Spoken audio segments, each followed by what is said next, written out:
E a minha primeira pergunta, pastor, seria: como foi a sua infância, a sua juventude? Como foi a sua ligação com a fé, né? Como foi que começou? Então, Ju, não foi fácil não, né? Minha mãe, ela é mãe de 9 filhos, né? Eu, pastor Reinaldo, somos gêmeos, os caçulas, né?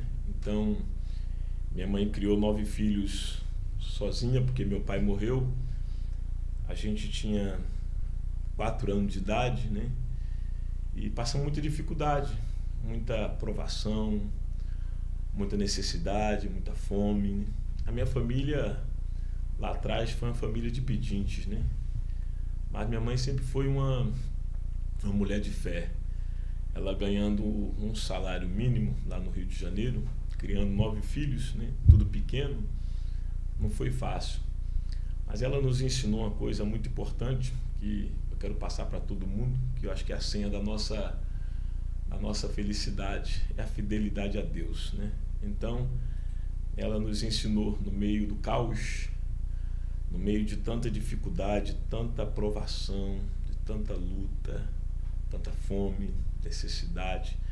A gente não tinha roupa para vestir, sapato para calçar, comida para comer.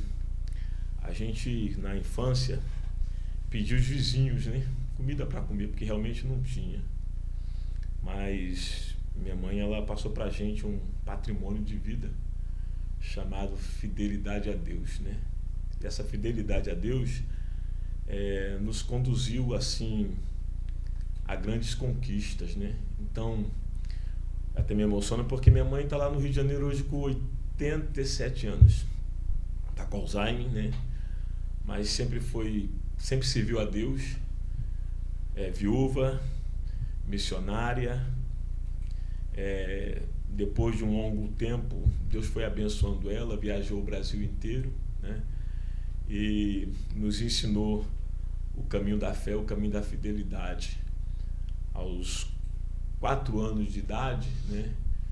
Quando ela apresentou o Senhor Jesus para a gente, né?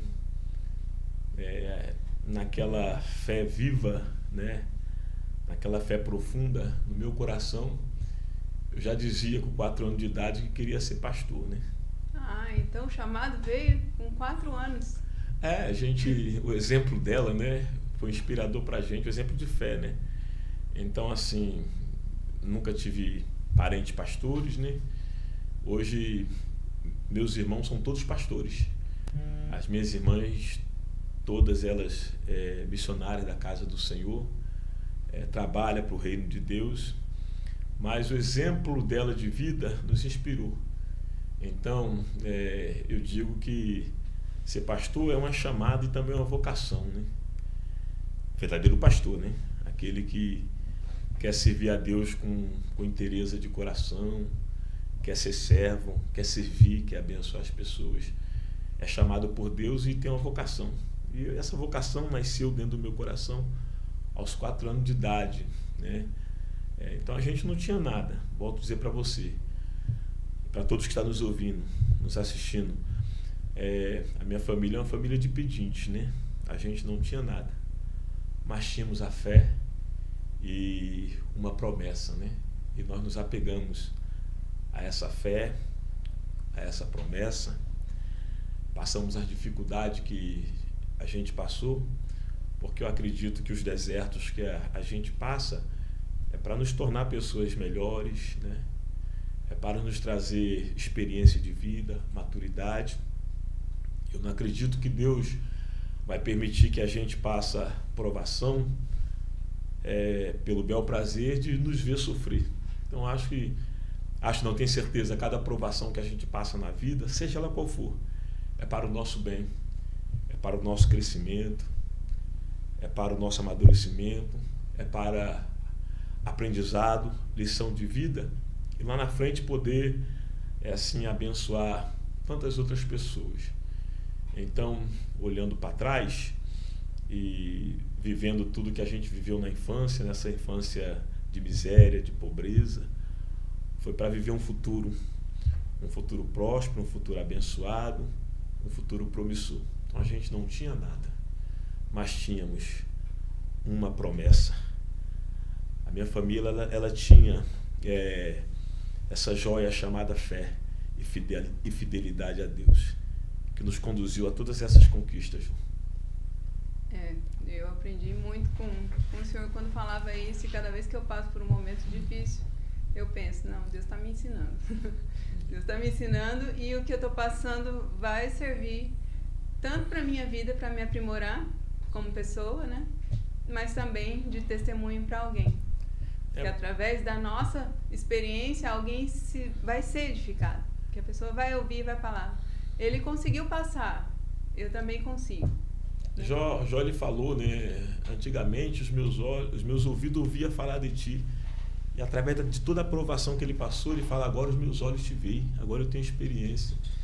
Então, assim, como é que a gente vai contar testemunhos, falar de experiência de vida, se a gente não passar pelos percalços da vida, pelas provações, às vezes pelas perdas. A minha esposa, a missionária Paula, ela sempre fala assim, Reginaldo, você tinha tudo para ser uma pessoa traumatizada, uma pessoa cheia de trauma. Porque ela é psicanalista, ela lida com a alma, com o emocional.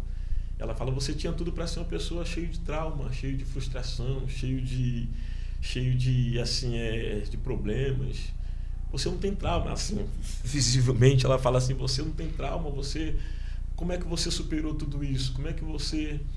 E a gente fala assim, cada um decide como vai viver a vida, né? Como vai se posicionar diante das situações adversas. Tem pessoas que se entregam, tem pessoas que se isolam, tem pessoas que se frustram.